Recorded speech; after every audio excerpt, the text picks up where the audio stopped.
just gonna do a quick introduction while we start working with our technical difficulties over here. My name is Christina Park. I'm the Director of Guidance at the high school. I have students G through M. We also have Jessica Kasha. She is students N through Z. And Sarah McGinnis is the other counselor. She's not here with us tonight, but she has students A through F. We have been meeting with seniors since September. I would say about 50% of them so far have sent in their applications. The next decision deadline is December 15th. That's another early action deadline. And then we start rolling into regular decision deadlines, which start January 1st. So if your senior has not submitted their application yet, I would strongly encourage you to have that conversation with them. We do like to have seniors submit their application before December break because of those January 1st deadlines. In case they have questions, they can come sit down with us and we can help them kind of fill out the application, look it over, make sure that everything is okay. In terms of financial aid, we have Samantha Morin from the Bridgewater Financial Aid Office. She's going to get into the nitty-gritty of the FAFSA and the CSS profile. There has been a lot of changes. FAFSA used to be released in October. Now it's released sometime in December. It hasn't been released yet. So she's going to kind of explain all of that to you. In terms of scholarships, we have a scholarship assembly in March where all the seniors come down to the auditorium. We hand them the townwide scholarship application, which if they fill out that application, they can be eligible for 30+ scholarships. So please, please, please encourage your senior to fill out that one scholarship, at least that one. We post all scholarships that come our way onto our Canvas page. So if you could ask your seniors to see our Canvas page, we have a scholarship tile that anytime a scholarship comes, I upload it to Canvas, send the seniors an email so that they can fill it out. So please encourage them to check Canvas. We also have a hard copies of scholarships in the guidance office if they don't like using the Canvas page. And again, we do that scholarship assembly in March where we hand out that town scholarship application and they can be eligible for the 30+ scholarships that the town offers to our students. Questions about scholarships, what we've been doing with seniors up until now, anything in that regard? Okay. This is not great. We are hoping that that will come down. Stuff. It doesn't seem to be coming down. If we are not able to pull this down, can everybody see this? Not right. Not great. Okay. All right. We are working on it. I will say that I am going to post the PowerPoint presentation on our Canvas page, and Abington Cam is recording this presentation, so anything, if you want to look back on, the recording will be on Canvas and the PowerPoint will also be on our Canvas page, okay? I'm going to hand it over to Samantha. Again, from Bridgewater State Financial Aid Office. And yes. Sure. So hi everyone, I'm Samantha. I've been in financial aid for about 7 years. I worked out of state previously in New Jersey, which is where I got my bachelor's degree at Rutgers. And I'm currently just finishing up my master's at NJIT. So I started off in financial aid as a federal work study student. And now I'm an assistant director in the financial aid office at Bridgewater State. And something unique that I work with every day is study abroad. So that's something that's great, and in financial aid it's definitely very important for not just anything that has to do with attending the college or university the student wants to, but also unique experiences that they want to sort of go through during their college career. Samantha, can you just project your voice a little bit? So Sure. In the back, can you hear? A little bit. Okay, just speak a little louder. Sure.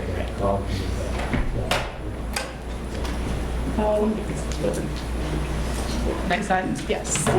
So MIFA offers a public service, which is we do presentations, webinars. If you go to mifa.org/events, I believe, you can definitely see any different types of assistance for families throughout the college, financing, planning. So today we're going to talk about the types of sources of financial aid, what the application process is like because it has changed compared to this previous academic year, how the financial aid decisions are made, paying for college and free resources, which is great. So there's three main types of financial aid. Grants and scholarships are gift aid, which means it does not need to be repaid back. The federal work study is an opportunity for the student to gain work experience while on the campus. They do receive like a paycheck, and they can utilize this for personal expenses while pursuing their college career, or they can use the funding to pay for any additional tuition charges that they have. Now, federal student loans are considered part of financial aid. The reason is because of the special repayment terms. And federal student loans are offered to all students who are eligible in general for financial aid, just in different amounts. There is the subsidized and unsubsidized loans. So while the student is in school, the subsidized loan is not accruing interest. So this means that the federal government is paying for the interest. The unsubsidized loan, the student is accruing the interest at the time that the loan is dispersed. Now, for this past academic year, there has been a fixed rate of the 5.5% interest. And on this table, we have different types of annual loan limits depending on the grade level or credits earned by the student. So if by any means a student doesn't take out the loan their freshman year and then they take it out they request the sophomore year, they will not be able to go back and try to request the freshman year loans. I think that's a really important note, only because it has happened before. So it's kind of like you use it or lose it for the federal student loans. And then there is a max limit for undergraduate dependent students. So the overall limit is $31,000. And this is just an example of what the total would look like if borrowed for 4 years.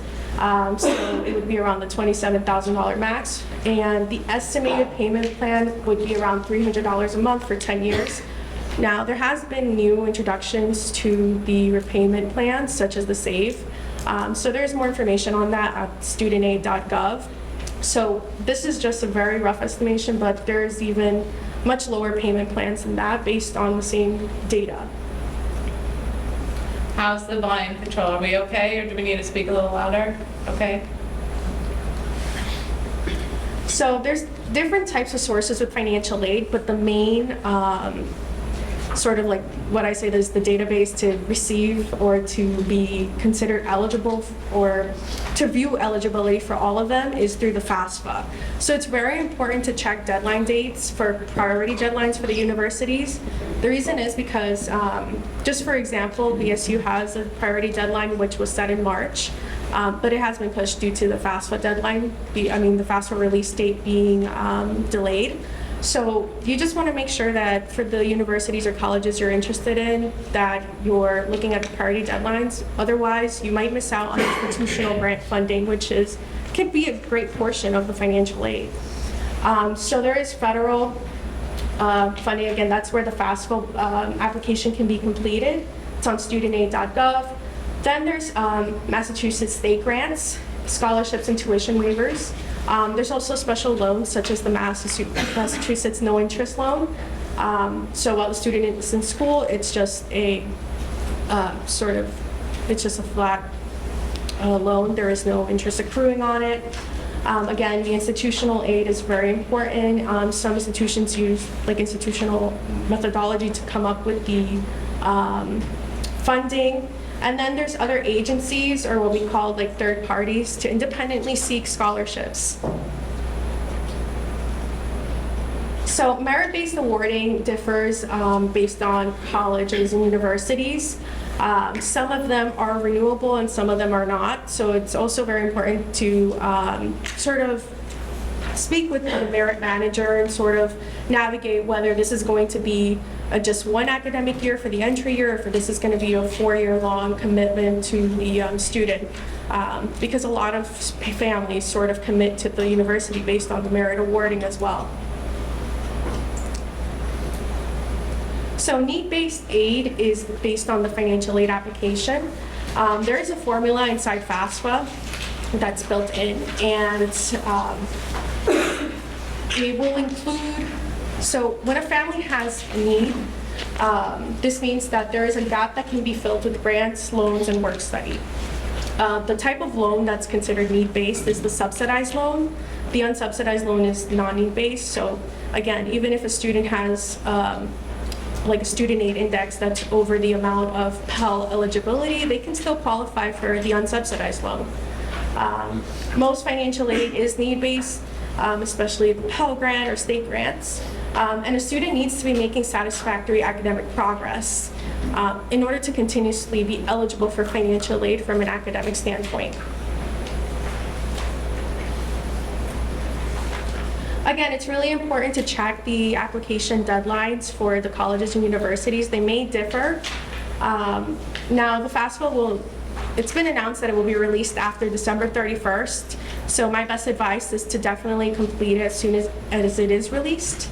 It is supposed to be simplified, so that's sort of one positive with that, just because it is unknown as to what it will actually look like. But there are some demos where they say that it will be mostly similar to, and they're available on YouTube.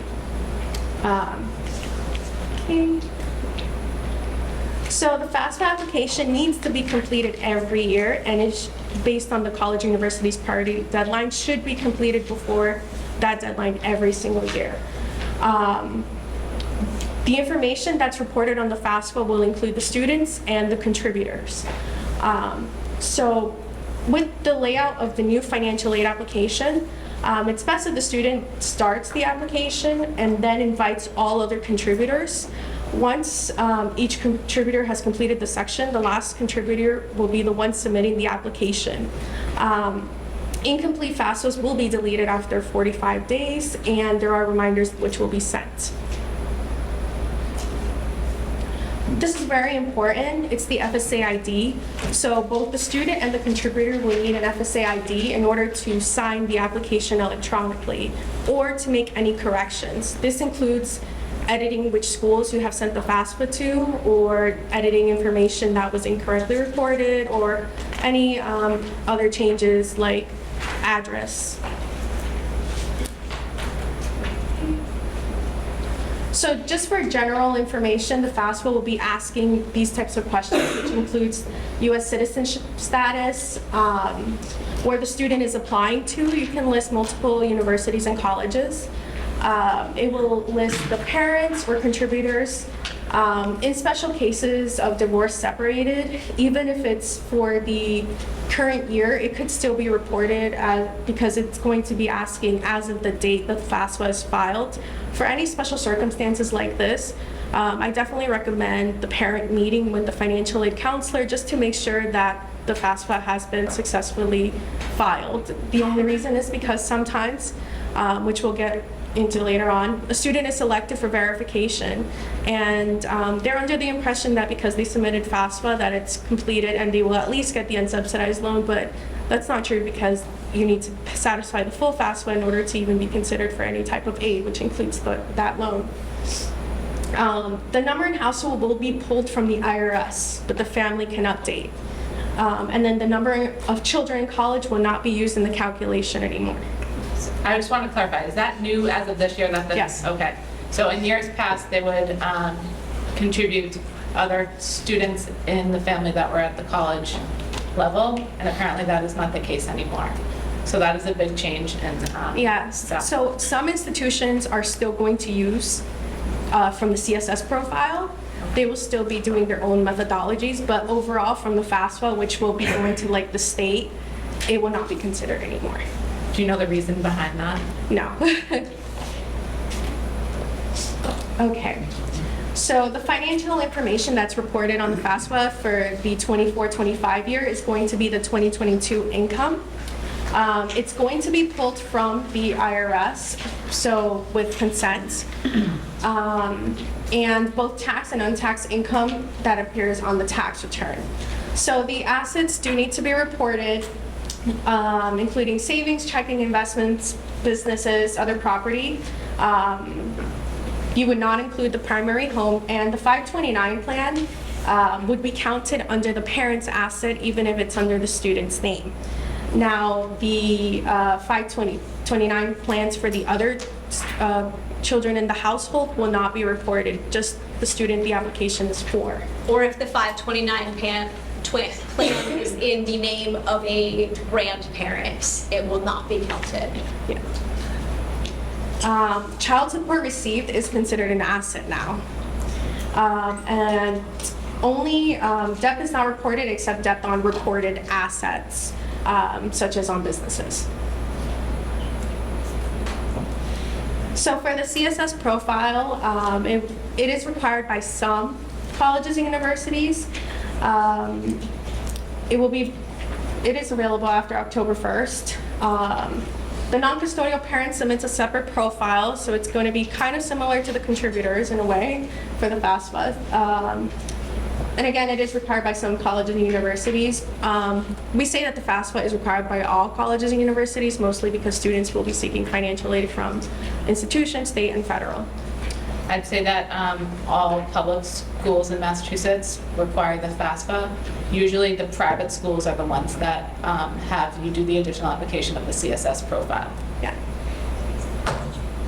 So just in terms of if your student is applying to private schools, check their financial aid tab on the college because it will list what applications they require. So it will say, in addition to the FAFSA, we also need the CSS profile. And that is through the College Board website.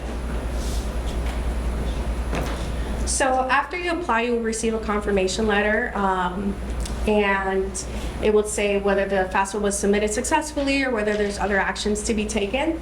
The college may request mandatory federal verification documents, and selection of verification can be random or it can be if the data is not matching with the previous academic year. It really just depends. And the colleges review the applications and determine the financial aid awarding packets. It typically would have been done already, but because of the delay in the FAFSA, we're probably expecting them to be rolled out probably early spring. And again, some schools may release the different types of financial aid in stages because of this delay. So you definitely want to look into the colleges or universities and what their deadlines are for that. Or you can inquire by asking just when they will be creating those packages for the students. I don't know if you know this, but traditionally May 1st was like decision day for seniors to let the colleges know that they're going there. Is there any talk amongst the colleges and universities to push that date back, given that there's a delay in the financial aid release? Yes. Okay. At first there wasn't, just because we were anticipating it to be December 1st. Yeah. And then with the 1 month delay, we're kind of seeing it like it may be pushed, just because it's also, I mean, it's difficult because we don't have the ready FAFSA data available to even the administrators. So yeah, I can definitely say that at least from a public university standpoint, we're looking to push in order to anticipate what's going to be happening with the FAFSA. So for verification, some items that might be required from the student to submit can be tax return transcripts, the verification worksheet, which is household reported, and asset account statements. So it's important that the student reviews their college university emails. All correspondences regarding verification are sent directly to the student, not to the parent. So it's really important, even if the student were to grant you access, we wouldn't be able to give them access to the emails, just to information regarding their financial aid account. I think just to add to that, so the students that have applied, typically what happens is they need to create their own personal account on that direct school's website. So they would have an email based on that school's, university's platform. So just make sure that your student is checking their Abington email, which they've created their college application on. However, they may be getting notification on their Abington email to create a portal on their college website, and that's where they're going to be getting notifications of financial aid status, application status, etc. So have your student check their emails for Abington, which is what they use to apply, and then to check with the colleges, because they're most likely having to create a portal on that college's website to check all of these dates. Yes. Okay. So the financial aid office is here to help you. If you have any questions as a family regarding financial aid eligibility or how it was determined specifically for that student, I definitely recommend making an appointment once you've received your financial aid award letter. You don't have to commit to the school to be able to do this. If by any means you're stuck on the application, most universities have a computer lab where a student and family can sit down and work with a financial aid administrator. And definitely ask about special considerations. This includes loss of income or anything regarding the household, anything that has impacted basically the financial aid determining eligibility. So in order to contact the financial aid offices, you can definitely call, email, and even chat. Typically there's a text version or like a chatbot available for college universities with even a generic financial aid information from that specific school. So as Samantha mentioned, there's an appeal process if you get your financial aid package back and it is not something that you were expecting on the lower side, and you've had a significant circumstances that your taxes do not portray, you can certainly do an appeal with the financial aid office, and it usually consists of writing a letter and providing some evidence of the significant circumstance, and then they can review your application again Yes. for reconsideration. Yep. So that's definitely like an initial process, and then it depends what we already have from FAFSA, and then there is a comparison that is done. Just regarding the income appeals, when we're appealing for the FAFSA, we're also looking to see if the student can be considered for not just the federal, but state funding, institutional funding as well. So it's really important to have the FAFSA submitted before the priority deadline so that we can even consider the student for the other items. So the cost of attendance or the budget of basically the cost of attending the college or university for the academic year. There's billed or direct expenses and non-billed or indirect expenses. So what is billed from either the student accounts or bursar office is the tuition and fees, food and housing, or room and board. These expenses can be seen on the bill, but when it comes to the budget, we also consider the expenses of books and supplies, transportation, and any other personal expenses. So it used to be called the expected family contribution, which is once you've submitted the FAFSA, it would be on the confirmation page. Now it's going to be called the Student Aid Index. It's going to be, it is a federal formula used for every family, and then it's used to determine the financial aid eligibility for all grants, all financial aid rather, for the state, federal, and institutional.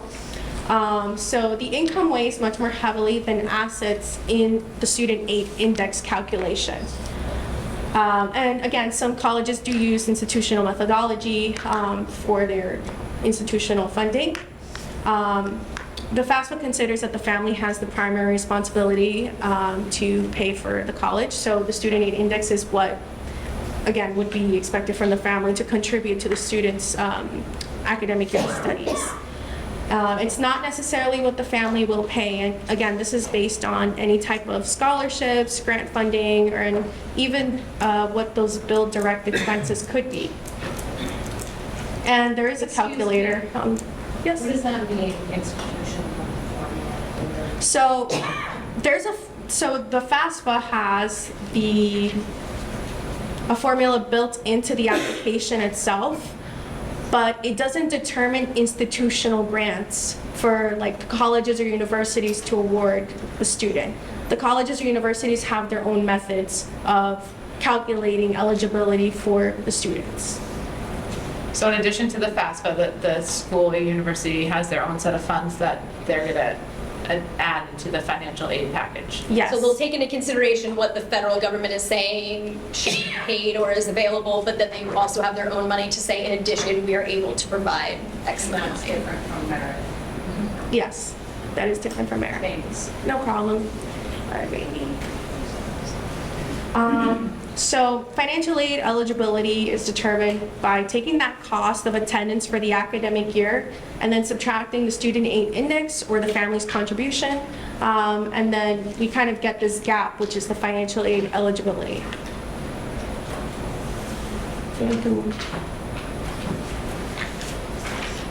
So in this example, we're filling in cost of attendance of $45,000. So it's an example of a family's student aid index being $5,000, and then the grant scholarship funding, federal student loans. So the $5,500 is based on a freshman.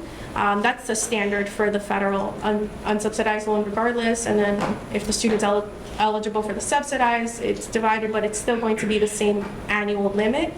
And then work study, which would be earned throughout the academic year, but they could also apply that to their bill. And then we sort of have this gap of unmet need. So the unmet need can be filled with other financial aid. Again, it could be like the Massachusetts no interest loan. It depends on the overall eligibility of the student. But that would be sort of like what we consider like the gap.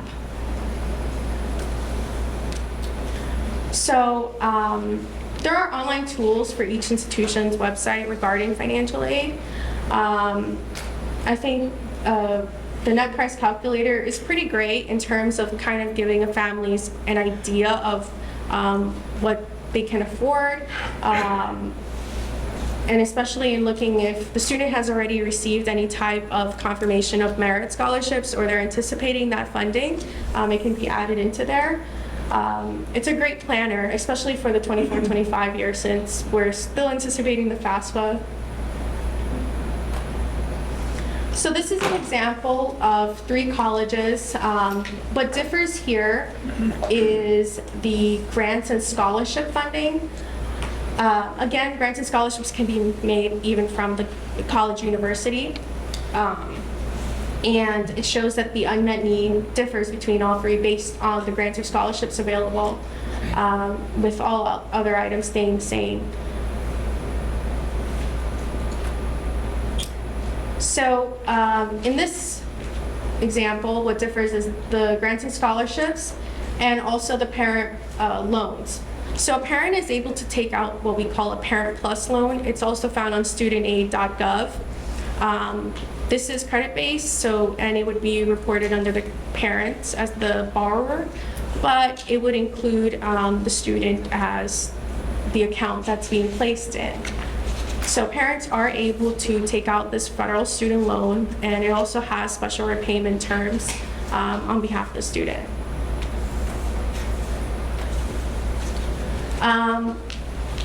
So there are different ways to sort of cover that unmet need, which includes savings, current wages, which is, let's say a student receives a bill, they have enough grant funding, enough loan funding, but there's still sort of a gap, and perhaps it is for those indirect expenses like books. If they are able to make a payment plan arrangement, or seek a parent contribution, it depends on if on the school for certain types of book vouchers. But I always say, and this is definitely from a public standpoint, to not only reach out to your financial aid advisor, but also seek your financial aid advisor would be the opportunity for those connections, for any type of assistance. You would be surprised at how great institutions are, especially here in Massachusetts, with funding, because they want to see students succeed. So I always say, if you're able to sort of pay upfront with out-of-pocket expenses instead of taking out a loan, it's definitely much more beneficial to the student in the long run. And then, of course, in the event the loan is needed, we consider this future income. So this is borrowing private loans, or the Massachusetts no interest loan, or any other types of loans. There are lenders that sort of give you like a estimation before you even run your credit. So you can sort of shop around if that is your choice. So right now it's a great opportunity to discuss what the possibilities are for the cost of attendance. Most cost of attendance or budgets are out already for the schools, so you can definitely see them ahead of time of what we're looking at for expenses for the academic year, even without the financial aid application being available. So for the Massachusetts financial aid, again, the FAFSA needs to be completed. Sometimes OSFA, that's the Office of Financial Aid for the state, may require documentation as well. So I would definitely recommend to check those emails pretty frequently just to make sure that everything's okay from their end, because we do not get reportings on if a student needs a specific document to OSFA. So it's really important that you're sort of covering all grounds to make sure that you're optimizing the financial aid. So there's a mass transfer opportunity where the students do receive sort of like a freeze on tuition, credit transfer and tuition credit. Then the tuition break is for New England schools. So the tuition break may differ based on merit also. So I would just advise you to speak to the school directly regarding the New England tuition break, just so the student's considering out of state and determining if that would affect any other type of merit opportunities. So just to speak a little bit to this, the mass transfer, for example, we have Massasoit Community College coming on December 15th doing an on-the-spot admissions day with our students. So any students that are interested, they could participate in mass transfer, complete 2 years at Massasoit, seamlessly transfer to any state school in Massachusetts, get a tuition cut, and graduate within 4 years. So that's the mass transfer option. Tuition break is if there's a major that your son or daughter is interested in applying to, and our state universities in Massachusetts do not offer that major, there is a list of schools within New England that can offer you the same in-state tuition as you were to be a resident. So if your student is applying to a unique major, please have them seek out their guidance counselor, and we can certainly see if their program is a part of the tuition break. These are some free resources. So FAFSA Day assists families with completing the application. There's also nonprofit assistance with free financial aid help or career readiness services. You can schedule an appointment with an education advisor on this website. And then the MIFA pathway. And it definitely assists students even early on before their senior year. So if you have any other children in the family, it's a great planning tool for the future. The MIFA website has a lot of free webinars related to this topic, and I'm sure that they're going to continue to add as the FAFSA is in the process of being released. So I would definitely check out that website because it is a great resource. So this is a sort of track through the senior year. I would advise the students to seek out their guidance counselors for this, but I'm pretty sure you've probably covered all the bases for that. So what you can do now is pretty much create the FSA ID and hold on to after the December 31st release date for the FAFSA. You can definitely review the websites such as mifa.org/events. And again, it offers great webinars for these topics. And I'm sure there will be more releases after the FAFSA is released for that. Any questions? Yeah, can you go back to that mass financial aid slide? Is This this, one? yeah, is this, I'm not sure what this is about. Is this about if your student is going to a mass public school? No, this is mass financial aid, so that's like the state grants. So there's like a federal Pell Grant, it comes from the federal, and then Massachusetts has mass grant that comes from the state. So grant money separate from student loans is money that the government, like the federal government or the state provides that is free, that does not have to be paid back. and it is traditionally income-based for the federal grant. So like the Pell Grant, depending on your income, you will be eligible for Pell Grants, and that is free money that never has to be paid back. Yeah. Just fill out something separate for that, the difference form? No. No, just it's through, so FAFSA. when you're filling out the FAFSA and you're putting all of your income information and housing information, depending on your eligibility, you will be eligible for grants or loans, depending on what your financial, like, ability is. So just to recap, the two main forms that you could be filling out is the FAFSA, which covers federal and state aid, and then the CSS profile only for specific private colleges. FAFSA is free, CSS profile, there is a fee for it. Yeah. It's $25 and then $16 for every school you're adding in. Because it's the College Board. College Yes. Board likes their money. Yeah. Any other questions? Sure?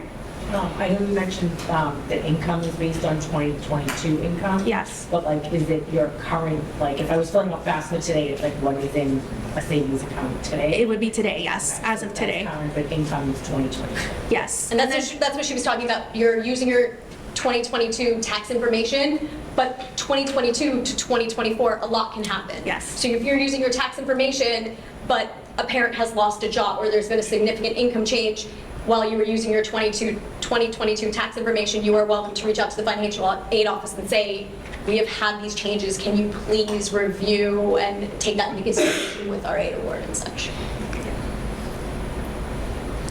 Other questions? If I could just add, I know with working with our seniors this fall, stress level is high. So if you could, as the parents, take this financial aid process upon yourselves and take that off of the seniors' shoulders, I feel like that would be much appreciated.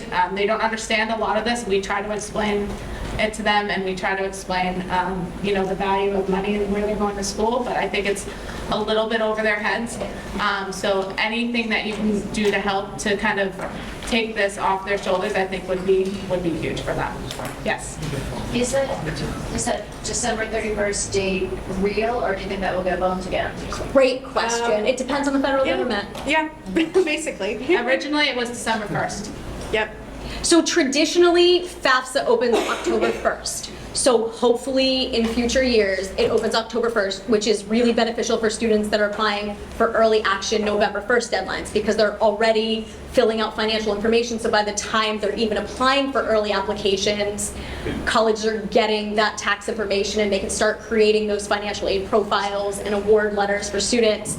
So it's a little tricky, and we've been very transparent with students this year that we are hoping sometime in December you can do this. So your aid awards are going to be sent later. So you're applying, November 1st. You may not know until January, February what your colleges can offer you in terms of aid. So it is going to, like we said, push back the timeline of colleges giving offers with financial aid and students being able to make decisions based on all of the financial If we get notice of when the financial aid FAFSA is getting released, I will send that out to all the families so that you're aware.